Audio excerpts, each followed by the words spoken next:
네, 인천 초등학생 살인 사건 재판이 진행 중입니다. 그런데 지금 공범 측의 변호인이 재판을 좀 빨리 진행해서 올해 안에 맞춰달라 이렇게 요구했다고 합니다. 어떤 배경인 그 거죠? 이유가 뭐냐면은 지금 말씀드렸듯이 지금 공범 같은 경우는 1998년 12월생입니다. 네. 지금 그러다 보니까 지금 만 18세 정도가 되는데요. 이번 재판이 계속 길어져서 이번 12월을 넘어선다라고 하면은 그때는 더 이상 소년범이 아니고 일반 형법에 따라 이제 처벌이 됩니다. 그 말씀은 뭐냐면 현재 소년법에 따른 소년은 19세 미만인 자를 얘기를 하고 그 소년법 적용 여부는 행위시를 근거로 하는 것이 아니고 판결 선고시를 근거로 소년인지 여부에 따라서 이제 형을 합니다. 네. 그런데 지금 이것 같이 살인죄 같은 경우에는 형을 예를 들어서 형을 사형이나 무기징역을 선고를 해야 된다라고 할 때는 소년법이 처할 수 있는 최대한이 15년입니다. 그러다 보니까 변호인으로서는 어떻게든 최대한 빨리 판결을 받으려고 하고 그래서 1심, 2심, 3심까지 갔을 때 12월 달에 끝내기 위해서 최대한 빨리 진행하자. 그런 것이 어떤 변호인의 형을 줄이기 위한 전략적 발언이 아니었나 생각을 합니다. 예. 그런데 지금 18살 공범 B양이 사실 지금까지의 주장을 다 뒤집어서 재판이 과연 빨리 진행될 수 있을까 이런 의문도 드는데요. 그렇습니다. 사실 지금 같은 경우에는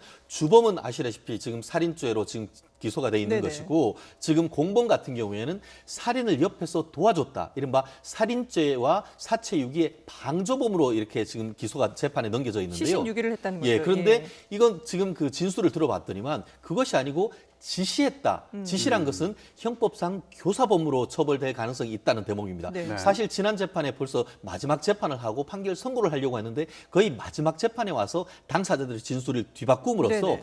경우에 따라서는 지금 향후 재판이 7월 17일 날 재판이 있다고 하는데 그 사이에 검찰로서는 방조범이 아니고 교사범으로 해서 공소장 변경할 가능성이 있는데요. 네. 그것이 어떤 의미가 있냐면은 교사범이라는 사람은 뭐 어떻게 되냐면은 처벌이 주범과 동일하게 처벌을 할 수 있는 반면에 예. 옆에서 도와준 방조범은 주범에 비해서 반드시 필수적으로 감경하도록 되어 있습니다. 죄책이 상당 부분 차이가 나기 때문에 네. 그 부분을 법률 적용을 어떻게 할지 지금 아마 인천지검에서 고민하고 있을 것으로 예상됩니다. 네.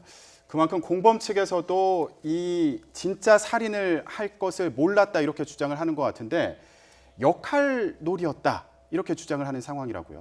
그렇습니다. 저도 이제 이 부분에 대해서 좀 심층적으로 좀 기사를 읽어봤더니만 이 두 그 주범과 공범이 이게 그 캐릭터 커뮤니티라는 거에서 네. 특히 이제 보면은 그 시리어스 고어 커뮤니티라고 해서 아주 진지하게 어떤 살인하고 하는 그런 어떤 역할극을 하는 커뮤니티 있으면서 네. 주범 같은 경우에는 마피아의 행동대원 그리고 시킨 친구 같은 경우에는 중간 보스를 했다고 합니다. 그 역할에서 어떤 살인을 시키면은 이 행동대원은 이유를 묻지도 따지지도 않고 살인을 해야 되는 그와 같은 역할놀이를 했는 연장선상에 이와 같은 일이 있었다라고 하면서 예. 이 시킨 친구 같은 경우에는 그와 같은 역할놀이를 했는 것이지 실제로 이렇게 행위를 했는 사람이 내가 역할놀이 했는 거가 직접 가서 그와 같은 살인을 했는 줄을 몰랐다라고 지금 얘기를 하고 있어서 어떤 것이 실체적 진실인지를 지금 법정에서 공방을 벌이고 있는 거 아닌가 싶습니다. 예.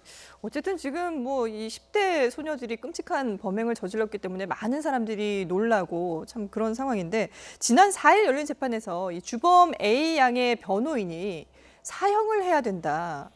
이런 얘기를 했다고 하거든요. 그렇습니다. 변호인으로서 이런 얘기를 하는 건 어떤 의미인가요? 정말 변호인의 의무에 어긋난다라고 저는 개인적으로 생각을 하고요. 네. 사실 그와 같은 맥락을 봤을 때에 아까 사형 뭐 이런 얘기가 나왔는데 그 뒤에 말을 제지를 해서 그 재판장이 제지를 해서 다 얘기를 못했습니다. 네. 그 전후를 봤을 때는 그 추측컨대 사형을 해도 거지만 이런 식으로 될 맥락이 있지만 제 개인적으로는 과연 사형을 해야 된다라고 했을지 제가 봤을 때는 예. 오히려 이게 전체적으로 사형이 할 만큼의 중요한 거긴 하지만 지금 그 의뢰인이 피고인이 소년이기 때문에 그와 같이 처벌되는 상한이 있다. 이거를 하려다가 네. 재판부로서 제지가 됐을 여지도 있기 때문에 이 부분에 대해서는 아마 나중에 이제 변호인이 나왔을 때에 기자들의 질문에 본인도 어쨌든 그 상한에 대해서 얘기를 하려고 얘기했다. 그런 식으로 얘기를 했는데 네. 아마 저도 개인적으로 형사 변론을 하다 보면은 사실 변호하는 것과 개인적인 생각이 다를 때는 참 변호인으로서 윤리적인 어떤 그런 한계에 부딪히기도 합니다. 네. 지금 뭐 여러 가지 어려운 점이 있는 것 같아요.